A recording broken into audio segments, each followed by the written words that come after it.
अगर आपके jade plant की पत्तियां पीली होकर गिर रही हैं, प्लांट की ग्रोथ अच्छी नहीं है, तो मैं आज आपको 2 ऐसी होममेड फर्टिलाइजर बताऊंगी जिनके इस्तेमाल से आपके प्लांट की ग्रोथ भी अच्छी होगी और प्लांट की पत्तियां भी लश ग्रीन बनी रहेंगी। तो उसके लिए आप मेरी वीडियो को एंड तक जरूर देखें।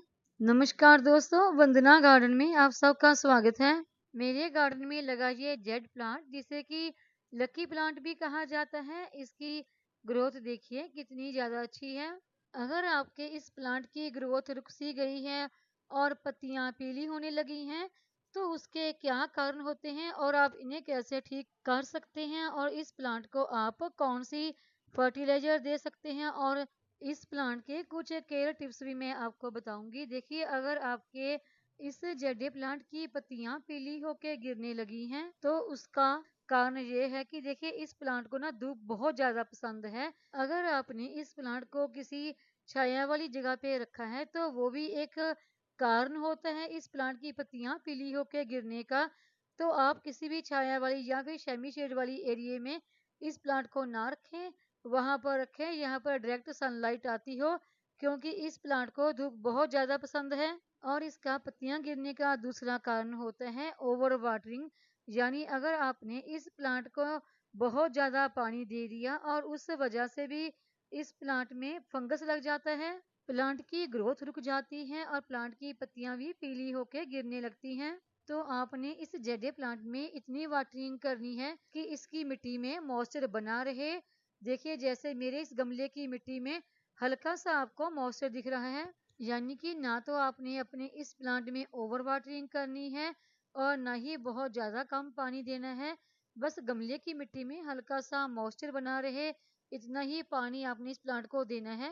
और मेरे इस जेडे प्लांट की ग्रोथ देखिए कितनी ज्यादा अच्छी है। मेरे इस प्लांट को इस गमले में लगे हुए तकरीबन 2 साल के आसपास का समय होने वाला है और इसकी ब्रांच भी देखिए कितनी ज्यादा मोटी मोटी है।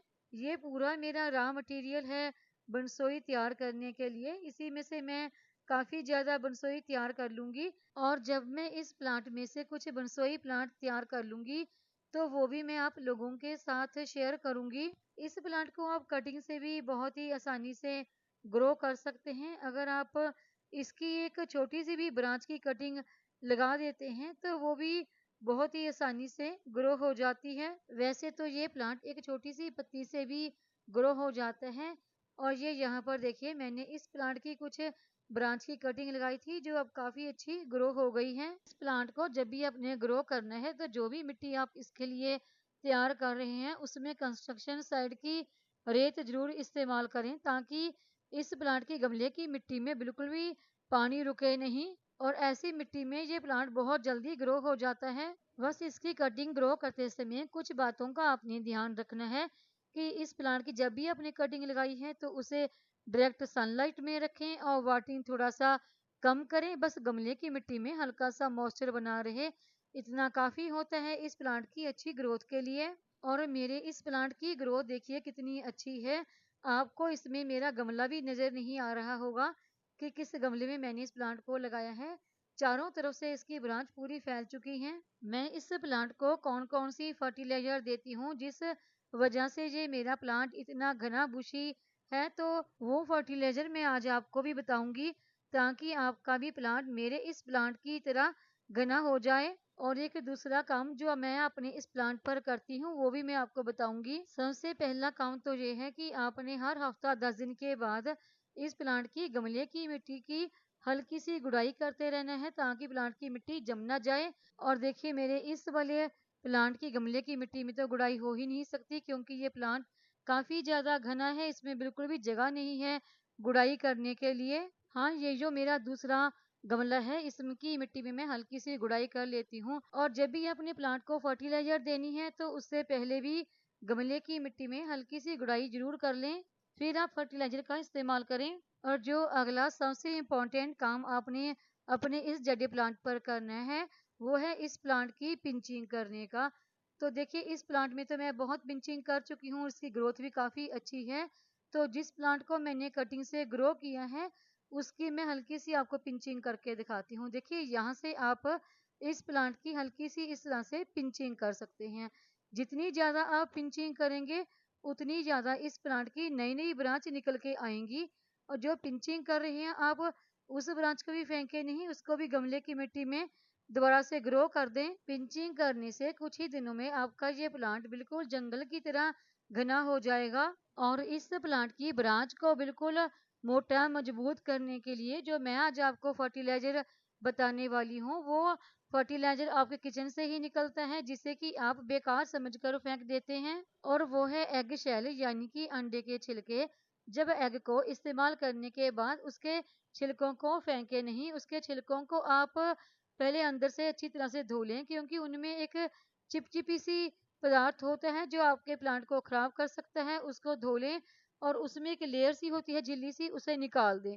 फिर आप उनको सुखा लें। इनको सूखने में ज़्यादा लंबा वक्त नहीं लगता, ये बहुत जल्दी सूख जाते हैं। सूखने के बाद इनका इस तरह से पाउडर तैयार कर लें, चाहे तो आप ग्राइंडिंग जार में भी कर सकते हैं या हाथों से भी क्रश करके करें, बहुत आसानी से तैयार हो जाता है ये पाउडर। पौधों पर इनके इस्तेमाल करने से पौधों की ग्रोथ बहुत अच्छी होती है, स्टेम मजबूत होती हैं, क्योंकि इनमें कैल्शियम की भरपूर मात्रा होती है। और जेड प्लांट को ऐसी फर्टिलाइजर की जरूरत होती है जिसमें कैल्शियम भरपूर मात्रा में हो।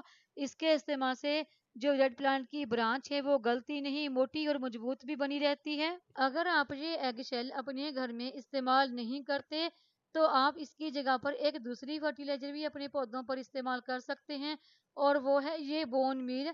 इसमें भी कैल्शियम की भरपूर मात्रा पाई जाती है। अगर आप एगशेल का इस्तेमाल अपने पौधों पर करते हैं तो उसे डिकम्पोस्ट होने में थोड़ा सा लंबा वक्त लगता है, क्योंकि एगशेल की जो लेयर होती है वो थोड़ी सी मोटी होती है।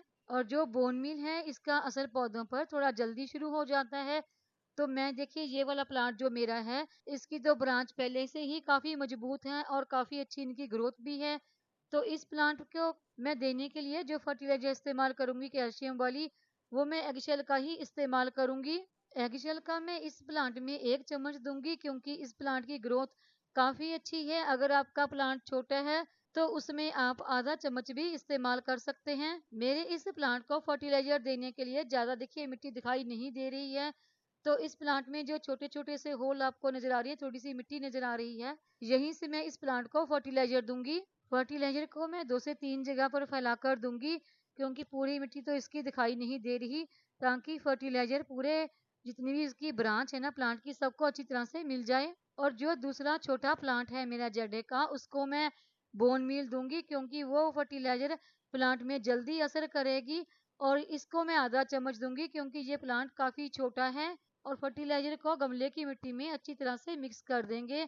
आप इन दोनों फर्टिलाइजर में से किसी एक फर्टिलाइजर का अपने पौधों पर इस्तेमाल कर सकते हैं। और जो अगली फर्टिलाइजर हमने हमारे इस पौधे को देनी है, वो भी हमें हमारी किचन से ही बड़ी आसानी से मिल जाएगी, और वो है ये कॉफ़ी पाउडर। इसका इस्तेमाल आप अपने पौधों पर हर महीना 20 दिन के बाद एक बार कर सकते हैं। इसमें भरपूर मात्रा में नाइट्रोजन पाया जाता है। इस कॉफ़ी पाउडर को मैं डायरेक्ट कभी भी गमले की मिट्टी में इस्तेमाल नहीं करती हूँ, मैं इसे पानी में मिक्स करके ही करती हूँ।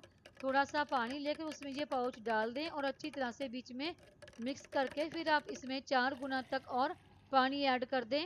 इस तरह ये लिक्विड फर्टिलाइजर पौधों को देने से पौधों की रूट में डायरेक्ट नाइट्रोजन पहुँचती है, जिससे पौधों की ग्रोथ काफ़ी अच्छी होती है। ये दोनों ही होममेड फर्टिलाइजर जो मैंने आज आपको जेड प्लांट को देने के लिए बताई हैं, इसकी ग्रोथ के लिए दोनों ही फर्टिलाइजर बहुत ही ज़्यादा बेस्ट हैं। बस समय-समय पर इस प्लांट की ब्रांच की हल्की-फुल्की सी पिंचिंग ज़रूर करते रहें, उससे इस प्लांट की ग्रोथ बहुत अच्छी होगी। आपका प्लांट बिल्कुल जंगल की तरह घना हो जाएगा और इसकी पत्तियाँ भी लश ग्रीन बनी रहेंगी। और अगला पॉइंट है, आपने जेड प्लांट के गमले को जहाँ पर डायरेक्ट सनलाइट आती है वहाँ पर रखना है।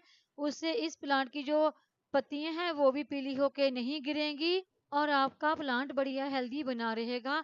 और ये जो फर्टिलाइज़र आज मैंने आपको बताई है, इस फर्टिलाइज़र को आप हर 15 से 20 दिन के बाद अपने प्लांट पर दोबारा भी रिपीट कर सकते हैं। और ये फर्टिलाइज़र जब भी आपने अपने प्लांट को देनी है तो शाम के समय ही दें।